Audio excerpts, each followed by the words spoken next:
Hanging out here at Land of Legends Raceway. We've got a couple of Super Dirt Car Series races tonight. I think this is our third time we've tried to do this thing here at Land of Legends. The first was an early cancellation. The second, we got through the heats. Today, it's a beautiful day. We should have no problem. Jack Lehner in front of me now. He's been running 2 tracks this year, Albany, Saratoga, and Fonda. Has wins at each. How we doing, Jack? Good, how are you? Not bad. I saw that crash you had a couple of weeks ago. You told me that one shook you up. Yeah, definitely rattled my cage a little bit. That was nasty. What actually happened? There's a little bit of a dip, I guess you could say, getting into the top of 3 there, and I just kind of caught that wrong, and when I landed, the right front came down first, right on the cushion, dug in, and went for a ride. What was it like in the car? It just happened so quick. You know, I watched the right front dig in, and I knew I had time to think to myself, this isn't good, and then it was just mayhem from there on out. That thought actually entered your head as you're flipping. Yeah. There was a split second where I was like, oh, shit, you know, and then that was it. We're smiling, of course, but it was quite serious because you told me it got the cage pretty good. Yeah, I bent the cage down probably like 3 or 4 inches. It was pretty close, too close for comfort, definitely. I ended up lowering my seat and stuff, too, because we figured, you know, that was definitely a little too close, huh? Yeah, we didn't like that, so. You think maybe that's where you hit? What's that? Your helmet into that cage that had been lowered, or do you even know? I don't think so, because there was no marks on my helmet or anything. That's good. So it seemed like, and I didn't feel any hard impacts right on the helmet. Good. It was more just bobbling around in the seat, you know, violently. Yeah, you said like a paint shaker, I think. Yeah. How tall are you, 6'3"? 6'4". 6'4", yeah, so that's an issue. Yeah. For you. You got to be careful of that. So, right. Main reason we did this, of course, is because we're here on a Wednesday, and Jack's going to be racing Friday and Saturday because he's a regular at Albany, Saratoga, and Fonda. So one of the things we wanted to do is to go back in time and talk about how he first got started in this. First of all, how old are you now? I'm 22. So when did you start? What was it in? Very first race car? Very first race for me, I was 5 at Glen Ridge in a go-kart. Okay. How'd you do? Do you remember the first night? I know I got a trophy. I think I finished 4th or something. I got a little trophy that Really? I got in my room still. Yeah. I don't remember much of it, but I remember being there. How did you come around this? I mean, had your family been involved in racing? Yeah. So my dad started racing street stocks when he was probably about my age now at Lebanon Valley, and just always loved racing. And you know, when he had kids, and he got an auto parts store, so he's always been in the auto industry and had kids. And you know, I had 2 sisters, a brother, and myself. We all raced go-karts, and I guess I was just the one that took the most liking to it. You're the oldest, somewhere in the middle, the youngest? I'm the youngest. Okay, yeah. so you had already watched your brothers and sisters do this. Yeah. So you always knew that's what you wanted to do, pretty much like most kids want to be a fireman or a policeman or something. You wanted to be a race car driver? I don't think so. I was big into snowboarding. I played lacrosse. I played a lot of sports. So it was just kind of another fun thing to do with that in the summertime, you know. It was probably not until I was like 13, 14 where I really took a liking to it, and we started traveling and doing it full time, because back then it was just one night a week, you know, a fun thing to do. We weren't too serious about it. Okay. So what changed then when you got to be, was it 13 you said? Yeah, I'd say 13, 14. I mean, we won a lot all the time, and then I moved up to the stock light class, which for go-karts, that was like the biggest class around at least, and actually started paying money and stuff, and we were doing really well. We won like 14 out of 18 races that year, and that's good. Yeah, I guess that set the hook for me. You know, I really started to enjoy it and enjoy working at it. Were your older siblings still racing at that time, or were you the only one? I was the only one. So my brother, my old brother's the oldest in the family. He's quite a bit older.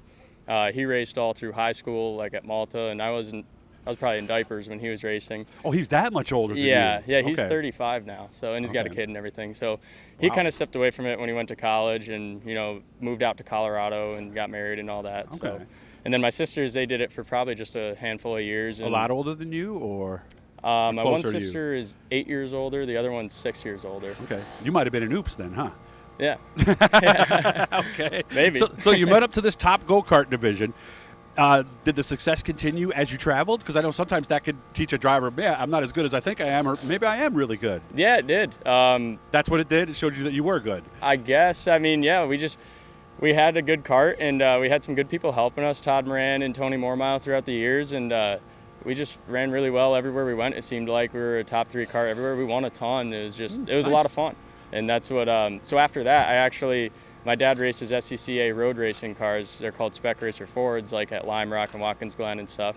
And yeah, those are open wheel cars with real skinny tires, right? Is that the ones, or? Kind of. They would look like an open wheel car, but they have fiberglass bodywork over. Oh, okay. But it is open iRacing? Cockpit. Yeah, they're on iRacing. What are they called? Do you know? Spec Racer Ford. Yeah, I know. Okay, now I got it. Okay. Yeah.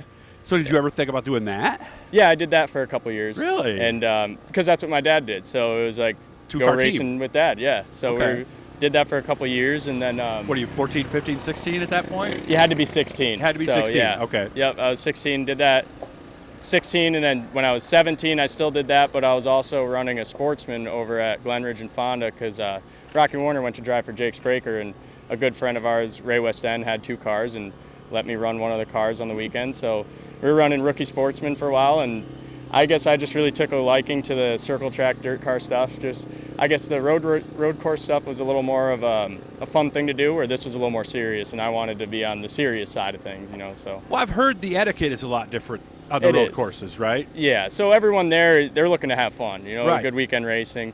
Yeah, everyone will cutthroat, share. right? Yeah. Everyone will share setup secrets, help. I mean, most of us will Which is here nice. too. Yeah, but yeah. So I mean, nobody's gonna dive bomb someone for third like they don't, like we would Well, here. here they will. Yeah, you know, it's a little different story here. So did all that background kind of help you when you did get to focus more on Sportsman?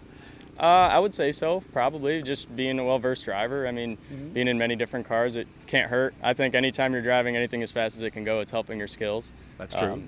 I think, you know, it was just a lot to learn as far as the car and tires and setup and everything else with this stuff, because we were going into it blind. You know, we didn't have anyone really who knew what they were doing helping us, so we were just kind of learning as we Well, went. the team kind of knew a little bit, didn't they? Ray was the car owner, so Rocky took his team with him when he left. Oh, so they had blank sheets of paper. I mean, yeah, they knew stuff. They knew how to work on the car, take care of it and stuff. Right.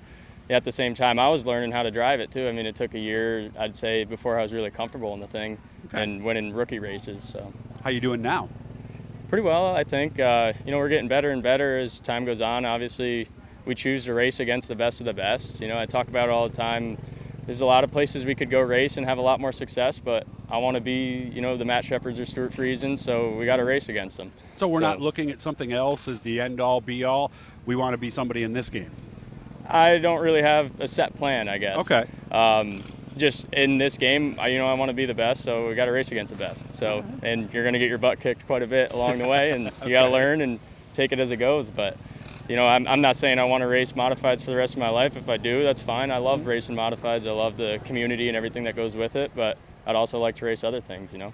Well, good talking to you. Now you guys know a little bit more about him, so hopefully you have a nice, clean weekend. So by the time we air this, you're looking just the same as you are now. But I hope so. I hope you have fun, and thanks for spending time with me, man. I really appreciate it. Yeah, Hit no the problem. Blue E, guys. We have reached our goal. We are well above 1,000 now, but there's other tiers and other things we can do, so we need your help. Hit the notifications, hit the bell. Good to see you. Have fun tonight, okay, Jack? Thank you.